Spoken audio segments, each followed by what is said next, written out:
السلام علیکم کلاس 5 آج کا جو ہمارا چیپٹر ہے کہ سنت نبی کی اہمیت، اس کے کویشچن آنسرز کرنے ہم نے۔ پہلا سوال ہے کہ سنت نبی سے کیا مراد ہے؟ تو جواب ہے اس کا سنت کے معنی طریقہ اور راستہ کے ہیں۔ آپ صلی اللہ علیہ وسلم کی زندگی کا ہر عمل اور طریقہ سنت کہلاتا ہے۔ رسول اللہ صلی اللہ علیہ وسلم نے نہ صرف لوگوں کو اللہ کے احکامات بتائے اور سمجھائے بلکہ اپنی پوری زندگی اللہ تعالیٰ کے احکامات کے مطابق گزاری اور اللہ کے ہر حکم پر عمل کرتے ہوئے ان احکامات کی وضاحت کی۔ یعنی کسی بھی نبی کے کوئی طریقے کو، قول و فعل، عمل، ہر ایک چیز کو سنت کہا جاتا ہے، کیونکہ ان کا ہر ایک کام، اٹھنا بیٹھنا، سونا چلنا پھرنا، وہ سب اللہ تعالیٰ کے حکم کے مطابق ہوتا تھا۔ اس لیے ارکان اسلام پر عمل کرنے کی مکمل رہنمائی ہمیں کہاں سے ملتی ہے؟ تو ارکان اسلام کے متعلق تمام احکامات قرآن مجید میں بیان کیے گئے ہیں، لیکن ان احکامات پر عمل کرنے کی مکمل رہنمائی ہمیں سنت نبی اور رسول اللہ صلی اللہ علیہ وسلم کی زندگی سے ملتی ہے۔ یعنی جیسے ہمیں نماز کا حکم دیا ہے اور قرآن مجید میں فرمایا ہے کہ وَرْكَعُوا مَعَ الرَّاكِعِينَ، یعنی رکوع کرنے والے کے ساتھ رکوع کرو،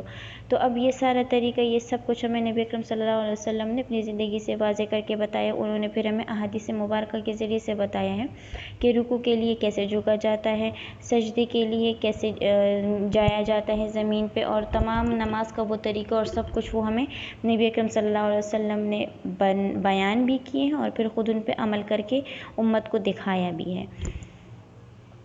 اللہ تعالیٰ نے مومنوں پر کیا احسان فرمایا ہے؟ تو اللہ تعالیٰ قرآن مجید میں فرماتا ہے، یقیناً اللہ نے مومن پر احسان کیا کہ ان میں سے ہی رسول بھیجا جو انہیں اس کی آیات پڑھ کر سناتا ہے اور انہیں پاک کرتا ہے،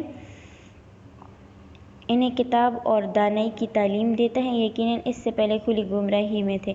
یعنی رسول کو انسانوں کے ہی جنس میں پیدا کیا، کیونکہ اگر رسول فرشتے یا کسی اور اس میں ہوتے، یا اگر فرشتوں کی جنس میں رسول ہوتے تو فرشتے تو نظر بھی نہیں آتے ہمیں، اور دوسری بات یہ کہ وہ صرف مسلسل اللہ کی عبادت میں لگے رہتے، نہ وہ کھاتے، نہ وہ پیتے، نہ ان کے دنیاوی معاملات ہوتے ہیں جیسے ہمارے۔